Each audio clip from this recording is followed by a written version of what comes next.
লক্ষ্য করে আমি সর্বপ্রথম স্মরণ করতে চাই ওই সকল বীর শহীদদেরকে। শাপলা থেকে 2024-এর জুলাই বিপ্লব পর্যন্ত রক্তের আগাজে পথ পেরে পাড়ি দিয়ে বাংলাদেশ 2024-এর 5ই আগস্ট দ্বিতীয়বারের মতো স্বাধীনতা অর্জন করেছে। সেই স্বাধীন বাংলার মাটিতে দাঁড়িয়ে আমরা শপথে বাণী উচ্চারণ করতে চাই, রক্ত দিয়ে স্বাধীনতা এনেছি, প্রয়োজনে রক্ত দিয়ে সেই স্বাধীনতা আমরা রক্ষা করবো ইনশাআল্লাহ।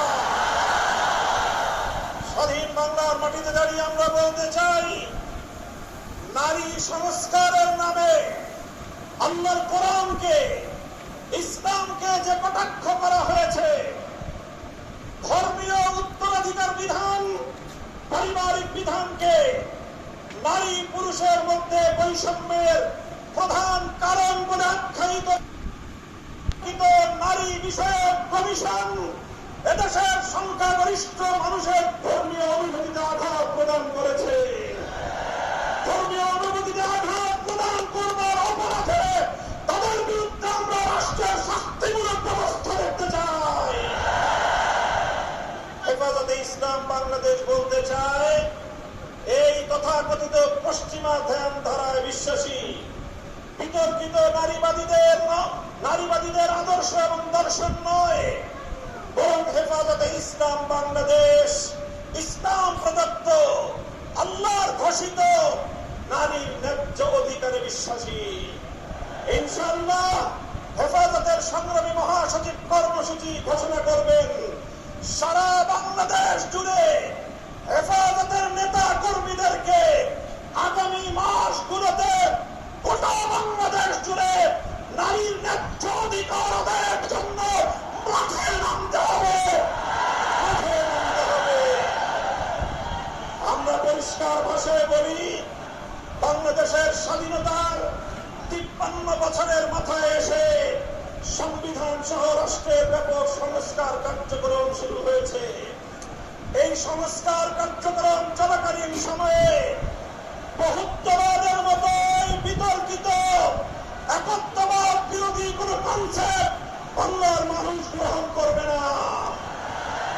আমরা সংবিধানে আল্লাহর উপর অবিচল আস্থা এবং বিশ্বাসকে পুনর্বহালের দাবি করেছি।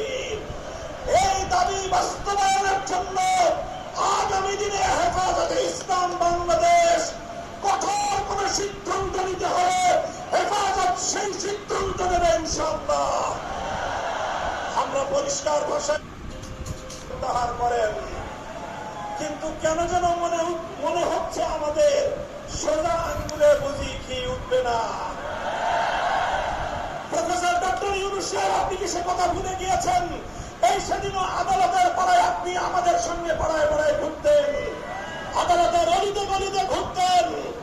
আমরা পরিষ্কার ভাষায় বলছি, 2 মাসের মধ্যে যদি হেফাজতে ইসলামের বিরুদ্ধে দায়েরকৃত মামলাগুলো প্রত্যাহার না হয়, হেফাজতে ইসলাম বাংলাদেশ সে মামলা বাতিল করার জন্য যা করতে হয় তাই করবে।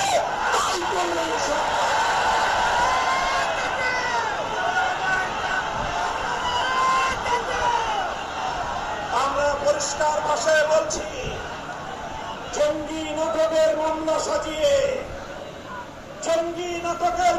সাজিয়ে আল্লাহ নবীর প্রকৃত উম্মত, নবী প্রেমিক উম্মত তাদেরকে কারাগারের 4 দেয়ালে বন্দী করে রাখা হয়েছে।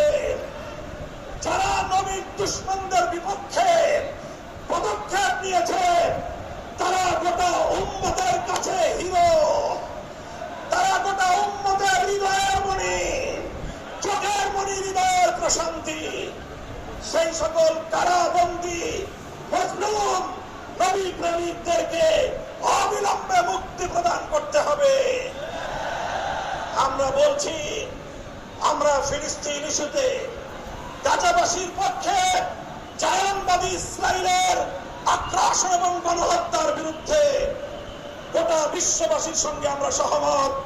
বাংলাদেশের মাননীয় সরকার প্রধান উপদেষ্টাকে আমরা বলি, আপনি আন্তর্জাতিক ব্যক্তিত্ব, বিশ্ব অঙ্গনে আপনি গাজাবাসীর পক্ষে ভূমিকা পালন করুন।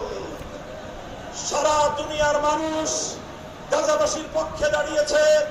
সুদূর এই সবুজ বাংলার চত্বর থেকে আমরা সংহতি জানিয়েছি, কিন্তু আমাদের আরো বড় দায়িত্ব এবং কর্তব্য দাঁড়িয়েছে আজ আমাদের প্রতিবেশী রাষ্ট্র ভারতের মুসলমানদের পক্ষে আওয়াজ উচ্চারণ করা, তাদের পাশে দাঁড়ানো।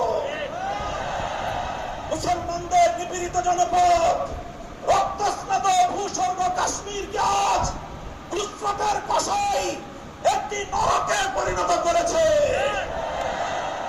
বিতর্কিত ওয়াকফ আইন সংশোধনী বিল 2025 পাশ করে শত শত বছর ধরে মুসলমানদের ব্যক্তিগত এবং তাদের যে প্রপার্টিগুলো আল্লাহর নামে ওয়াকফ করা হয়েছে, মসজিদ, মাদ্রাসা, কবরস্থান সহ ধর্মীয় কাজের জন্য, সেই ওয়াকফ সম্পত্তিতে সেই ভারতের হিন্দুত্ববাদী সরকার নখ বসাতে চায়, আঙুল বসাতে চায়, সে আঙুল আমরা ভেঙে গুড়িয়ে দেবো ইনশাআল্লাহ।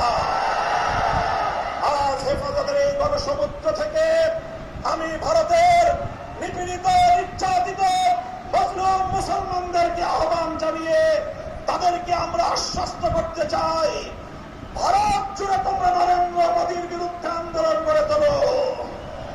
তোমরা সকল নিপীড়ন বন্ধ করার জন্য মাঠে নেমে আসো। সীমান্তের এপার থেকে বাংলার 18 কোটি মানুষ তোমাদের সঙ্গে সংহতি জানাবে ইনশাআল্লাহ। সংগ্রামী সাথী ও বন্ধুগণ, প্রফেসর ডক্টর ইউনূস সাহেব এবং অন্তর্বর্তীকালীন সরকারকে আমরা একটা বার্তা দিয়ে দিতে চাই। মনে রাখবেন, 71 সালে এদেশের মুক্তিযোদ্ধারা বলেছিল আমরা পিন্ডির গোলামীর জিঞ্জির ছিন্ন করেছি, দিল্লির গোলামী করবার জন্য নয়। আজ 2024 জুলাইয়ের স্বাধীনতা সংগ্রামের পর আমি বলতে চাই, আমরা দিল্লির দাসত্বের শৃঙ্খল থেকে মুক্ত হয়েছি, নিউ ইয়র্কের গোলামী করবার জন্য নয়। যদি বাংলাদেশকে ওয়াশিংটনের দাস পরিণত করবার কোন পায়তারা করা হয়, আর যদি হিউম্যানিটারিয়ান করিডোরের নামে আমার বাংলাদেশের বুকের উপর দিয়ে যদি বাংলাদেশের সার্বভৌমত্ব স্বাধীনতা হরণ করবার জন্য আমার স্বাধীন জনপদের 1 ইঞ্চি মাটি কেড়ে নেওয়ার জন্য যদি এই অপতৎপরতা চালানো হয়, চলমান এই অপতৎপরতা যদি বন্ধ না করা হয়, তবে আমি সারা দেশের দেশ প্রেমিক জনতাকে উদাত্ত আহ্বান জানাবো, যুদ্ধের প্রস্তুতি নাও, দেশের জন্য যুদ্ধের প্রস্তুতি নাও।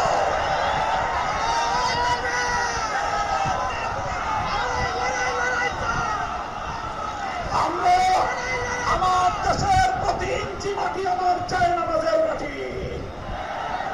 আবার বলছি, আমার স্বাধীন বাংলার প্রতি ইঞ্চি মাটি চলমান এই অপতৎপরতা যদি বন্ধ না করা হয়, তবে আমি সারা দেশের দেশ প্রেমিক জনতাকে উদাত্ত আহ্বান জানাবো, যুদ্ধের প্রস্তুতি নাও, দেশের জন্য যুদ্ধের প্রস্তুতি নাও।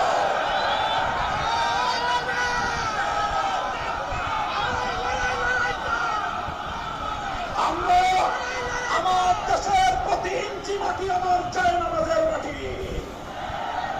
আবার বলছি, আমার স্বাধীন বাংলার প্রতি ইঞ্চি মাটি আমার পবিত্র যায় নামাজের মাটি।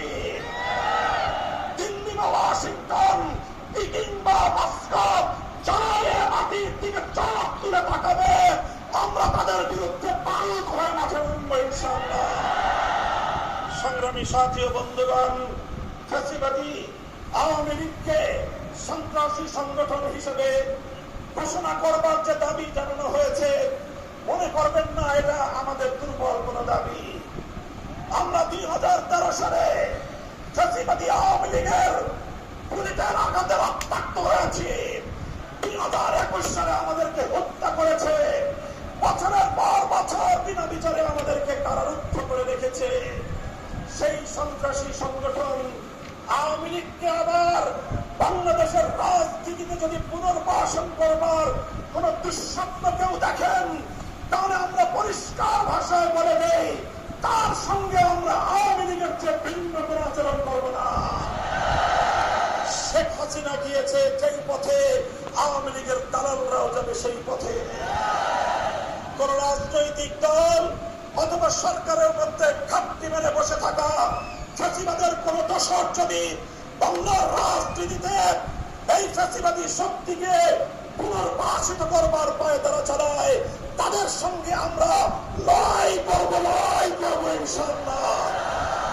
সংগ্রামী সাথী ও বন্ধুগণ, সর্বশেষ আমাদের কথা হলো এই, শাপলার শহীদ যারা শাহাদাত বরণ করেছেন, ইনশাআল্লাহ হেফাজতে ইসলাম বাংলাদেশ প্রতিটি শহীদ পরিবারের পাশে দাঁড়িয়েছে। শাপলার সকল শহীদদের পরিচয়গুলো যতটুকু সম্ভব ফ্যাসিবাদী আমলে অধিকাংশ বীর শহীদদের লাশ গুম করা হয়েছে, লাওয়ারিস হিসেবে তাদেরকে দাফন করা হয়েছে। সরকারের তৎকালীন গোয়েন্দা সংস্থার কাছে যদি তার কোনো তথ্য থেকে থাকে, আমি বর্তমান সরকারের কাছে দাবি জানাবো, আমার শাপলা চত্বরের বেওয়ারিশ হিসেবে দাফন হওয়া প্রতিটি লাশ, গুম হওয়া প্রতিটি শহীদের তথ্য উদ্ঘাটন করতে হবে, জাতির কাছে প্রকাশ করতে হবে। এর বাইরে গোটা বাংলাদেশে যতজন বীর শহীদান রয়েছেন, প্রত্যেক শহীদের পরিবারের সঙ্গে যোগাযোগ করে আমাদের সর্বশেষ ভেরিফিকেশন এবং যাচাইয়ের কাজ চলছে। ইনশাআল্লাহ আমরা শাপলার রক্তে রঞ্জিত এই মে মাসের মধ্যে হেফাজতে ইসলামের পক্ষ থেকে আমাদের ভেরিফাইড সেই সকল বীর জাতীয় শহীদানদের পরিচয় এবং তাদের গৌরবগত ইতিহাস জাতির সামনে আমরা তুলে ধরবো ইনশাআল্লাহ। সেই সকল রক্তে রাঙা শাপলার বীর শহীদানদের স্মৃতি বিজড়িত ইমানের দুর্দমনীয় কাফেলা, শাপলা চত্বরের শহীদি কাফেলা হেফাজতে ইসলাম বাংলাদেশকে আমি আজ বাংলাদেশের স্বাধীনতার অতন্দ্র প্রহরী হিসেবে ঘোষণা করতে চাই। আমরা বলতে চাই, বাংলাদেশের ইসলাম এবং স্বাধীনতা এক সূত্রে গাঁথা। বাংলাদেশের ইসলাম এবং স্বাধীনতা এক সূত্রে গাঁথা। যারা বাংলাদেশে ইসলামের উপর আঘাত করে তারাই স্বাধীনতার দুশমন, তারাই স্বাধীনতার শত্রু। আগামী দিনে দেশ এবং ইসলাম স্বাধীনতার এই শত্রুদেরকে যেখানেই পাওয়া যাবে সেখানেই প্রতিহত করতে হবে, সেখানেই প্রতিহত করতে হবে। যদি এজন্য আমাদেরকে আরো জীবন দিতে হয়, যদি এজন্য আমাদেরকে আরো রক্ত দিতে হয়, আরো ত্যাগের কোরবানি স্বীকার করতে হয়, যদি আরো বড় করে নজরানা পেশ করতে হয়, শাহাদাতের রক্ত দেওয়ার জন্য জীবন বিপন্ন করে দেশ এবং ইসলামকে রক্ষা করার জন্য আল্লামা বাবু নগরীর হাতে শপথ গ্রহণ করতে কারা কারা প্রস্তুত আছে? আপনারা শপথ করো।